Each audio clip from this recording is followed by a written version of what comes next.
હાર્દિક પટેલનો રાજદ્રોહનો કેસ કઈ રીતે ખતમ થઈ ગયો? રાજદ્રોહ એટલે લોકોને સરકાર સામે આંદોલન કરવા માટે ઉશ્કેરવા. આ કેસની સ્ટોરી એવી છે કે પાટીદાર અનામત આંદોલનમાં હાર્દિક પટેલ સહિત આ 4 લોકોએ સોશિયલ મીડિયામાં સરકાર વિરુદ્ધ ઉશ્કેરણીજનક મેસેજ ફેલાવ્યા અને એના લીધે લોકોમાં સરકાર પ્રત્યે રોષ ફેલાઈ ગયો.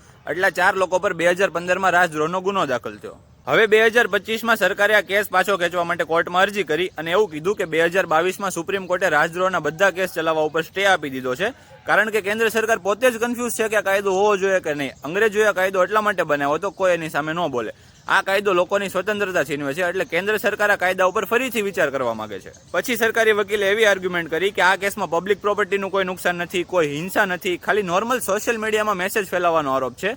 અને આ 4 લોકો સામે અમદાવાદમાં પણ રાજદ્રોહનો ગુનો દાખલ થયો હતો અને અમદાવાદ સેશન્સ કોર્ટે 2025માં જ આ કેસ પાછો ખેંચવા માટે મંજૂરી આપી દીધી. અને અત્યાર સુધી એ ઓર્ડર સામે ગુજરાત હાઈકોર્ટમાં કોઈ અપીલ નથી થઈ. એનો મતલબ કોઈને વાંધો નથી. એટલે સુરતનો કેસ પણ પાછો ખેંચવા માટે એમને મંજૂરી આપો. સુરતની કોર્ટે આ બધું ધ્યાનમાં લઈને કેસ પાછો ખેંચવા માટે મંજૂરી આપી દીધી. એટલે હવે આ કેસ હંમેશા માટે ખતમ થઈ ગયો છે.